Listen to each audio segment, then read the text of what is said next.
As escolas devem ou não abordar questões de gênero e orientação sexual com seus alunos. A Comissão de Educação da Câmara discutiu essa questão num debate marcado por muita polêmica. Entre 1980 e 2010, 92 mil mulheres foram assassinadas no Brasil. Só em 2011, mais de 70 mil foram atendidas em delegacias. Mais de 4.300 homossexuais foram mortos no país entre 1980 e 2013. Mostrando dados, o representante do Fórum Nacional de Educação até tentou ampliar o debate para a questão de gênero de uma forma geral. Mas a audiência terminou se concentrando na abordagem a ser dada pelas escolas à orientação sexual.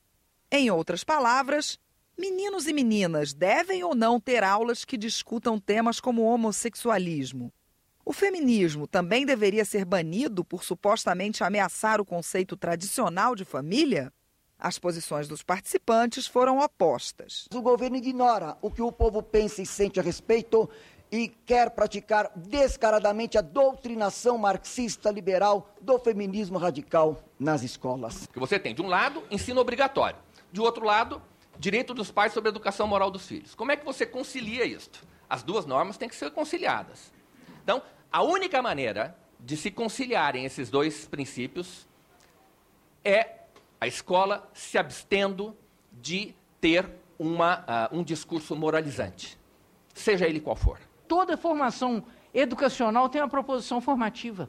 Então é impossível abrir mão disso. O que não quer dizer, doutor Miguel, que a escola deva ser partidária. Isso de forma alguma. As políticas educacionais são políticas de Estado. A cada 1h50, uma mulher é morta no Brasil. Nós não podemos falar disso na escola, porque isso é ideologia de gênero? Os deputados que pediram a audiência argumentaram que as questões de gênero ficaram de fora do Plano Nacional de Educação, aprovado por Câmara e Senado. Mas aqueles que foram favoráveis à discussão do tema nas salas de aula alegaram que a Constituição combate qualquer forma de discriminação. Na Conferência Nacional da Educação, passou que tem que ser trabalhada a questão de gênero, a questão do respeito à questão das mulheres, respeito à comunidade LGBT e respeito à questão de raça e etnia. O PNE, conforme aprovado pela Câmara, estabelece a busca por erradicação de todas as formas de discriminação. O MEC acompanha o PNE. A pergunta é, o Ministério da Educação tem poder de decidir o que o Congresso Nacional não decidiu?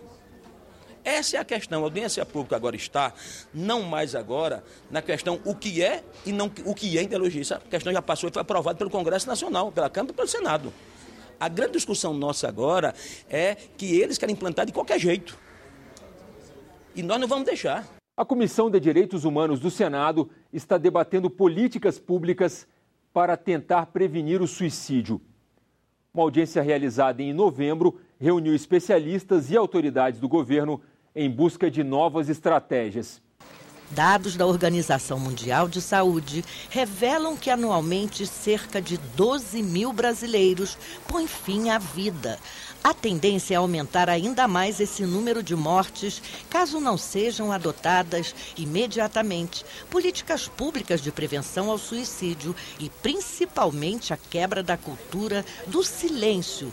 Essas foram algumas das conclusões apresentadas na audiência pública. A melhoria da atenção em saúde mental é absolutamente fundamental, porque 95% das mortes por suicídio tem alguma história de problema de saúde mental.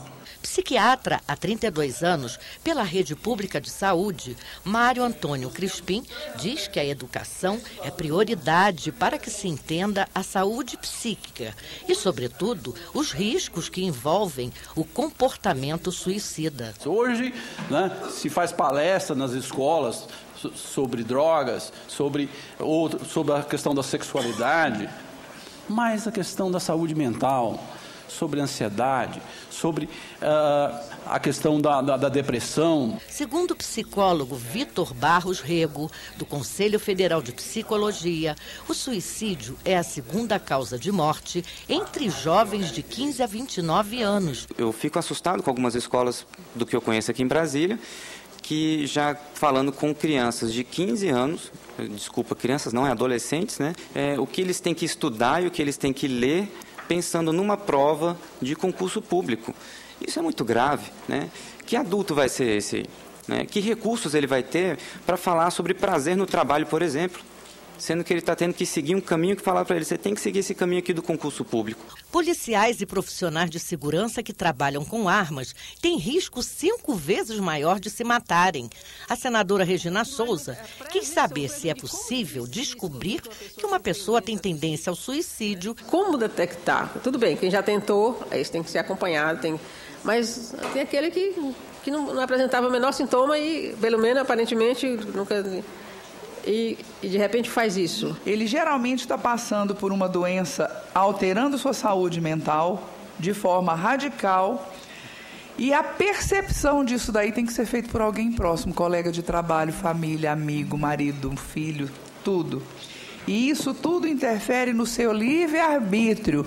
Ele perde senso por uma questão pequena. Esta foi a primeira audiência pública que abordou o tema suicídio no Senado Federal. É necessário a gente continuar acentuando esse debate, né? Porque é um debate que traz à tona um tema que está beirando a casa de todos nós, que é a questão da prevenção à depressão, ao suicídio, que é o mal do século. No próximo bloco, a pequena cidade da Paraíba, onde nasceu Augusto dos Anjos, organiza rodas de leitura inspiradas na obra do poeta. Não saia daí. A gente volta em um minuto.